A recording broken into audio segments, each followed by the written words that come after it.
వేదికలు అలంకరించిన మన ఉప ముఖ్యమంత్రి వర్యులు పవన్ కళ్యాణ్ గారికి, కలెక్టర్ గారికి, అదేవిధంగా శ్రీని గారికి, కృష్ణరాజు గారికి, ఇక్కడికి విచ్చేసిన అధికారులకి, పత్రికా సోదరులకి అందరికి కూడా పేరు పేరు నమస్కారం. ఇక్కడ ఈ నియోజకవర్గానికి ఒక ధైర్యం ఏమొచ్చిందంటే, ప్రశ్నించే నాయకుడు మన పవన్ కళ్యాణ్ గారు. అంటే ఉప ముఖ్యమంత్రి అయ్యారు కదా, ప్రశ్నించరని అనుకోవద్దు. ఆయన ప్రశ్నించడం అన్నది పవన్ కళ్యాణ్ గారి యొక్క తమ్మురులు. దానివలన ఏంటంటే పేదవాడికి ఉపయోగం కలుగుద్ది ఏ సమస్య ఉన్నా.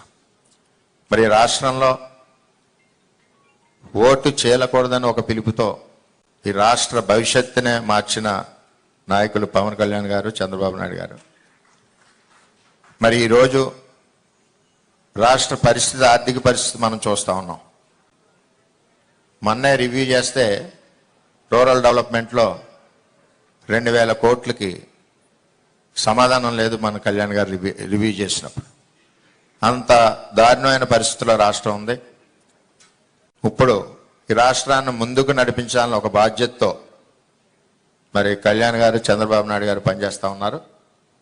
పవన్ కళ్యాణ్ గారికి మన అదృష్టం ఏంటంటే రూరల్ డెవలప్మెంటు, వాటర్ వర్క్స్, అదేవిధంగా పంచాయతీరాజు ఈ రావడం నిజంగా మన నియోజకవర్గానికి అదృష్టం.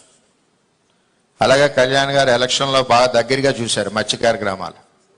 మంచినీళ్ళు లేక చాలామంది ఆడపడుచులు సార్ని అడిగారు, అది సార్ గుండెల్లో కూడా ఉంది. మరి ఈ విధంగా మన అదృష్టం ఏంటంటే పోర్ట్ఫోలియోలు మన కళ్యాణ్ గారి చేతిలోనే ఉన్నాయి.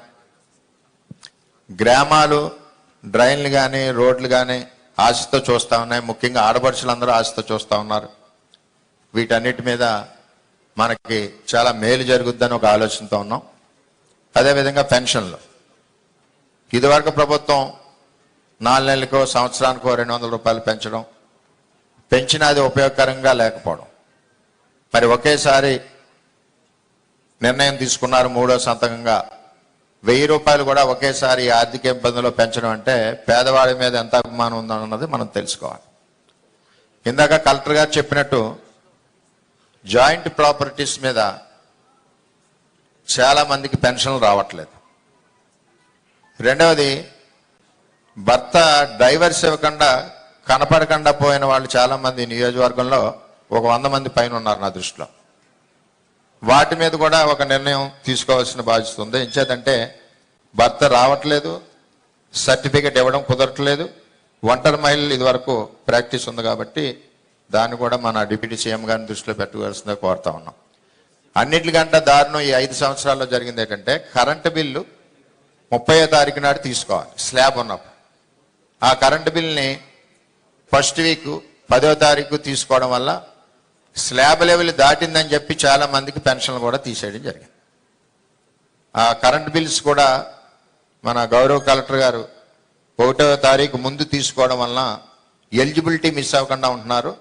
ఇంటెన్షనల్గా గత ప్రభుత్వం ఏంటంటే ఫైనాన్షియల్ బర్డెన్ పడుతుందని చెప్పి ఫస్ట్ వీక్ 7, 8 తారీఖు తీసుకోవడం వల్ల వాళ్ళు స్లాబ్ లెవెల్ నుంచి జంప్ అయ్యి ఎలిజిబిలిటీ పోతున్నారు. ఎలిజిబిలిటీ పోయాక ఆ కరెంట్ బిల్ని సరి చేయమంటే కరెంట్ ఆఫీసులోంచి 6 నెలలు పడుతుంది. మళ్ళీ ఆన్లైన్లో లైన్ పెట్టేసరికి సంవత్సరం వరకు నష్టపోతూ ఉన్నాడు. దీని మీద ఒకటి టెక్నికల్ ప్రాబ్లమ్స్, దీని మీద ఒకటి దృష్టి పెట్టడం.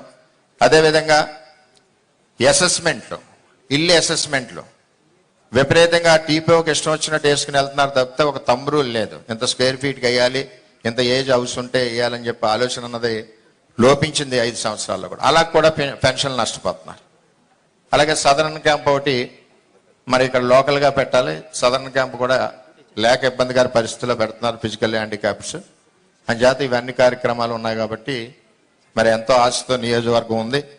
మరి సార్ 3 రోజుల్లో కూడా మరి బ్రహ్మాండంగా అభివృద్ధి కార్యక్రమాలు ముందుకు స్టార్ట్ అవుతాయని చెప్పి తెలియజేసుకుంటూ, ముఖ్యంగా పెన్షనర్స్లో ప్రాబ్లం ఉంటే ఒక team, revenue department, electrical department, municipal కానీ పంచాయతీ డిపార్ట్మెంట్ని ఒక టీం వేసి ఆ ప్రాబ్లం అదే రోజు సార్ట్ అవుట్ అయ్యేలాగా ఉండాలి. లేకపోతే ఇక్కడి నుంచి అక్కడ తిప్పి, అక్కడి నుంచి ఇక్కడ తిప్పి వాళ్ళు కూలి పని మానుకుని వెళ్ళే పరిస్థితి ఉండదు. కాబట్టి పెన్షనర్స్కి మేలు చేయాలని చెప్పి అందరినీ, ప్రతి ఒక్కరిని కోరుకుంటూ మరి అవకాశం ఇచ్చిన అందరికీ పేరు పేరున ధన్యవాదాలు తెలియజేసుకుంటూ సెలవు తీసుకుంటాం.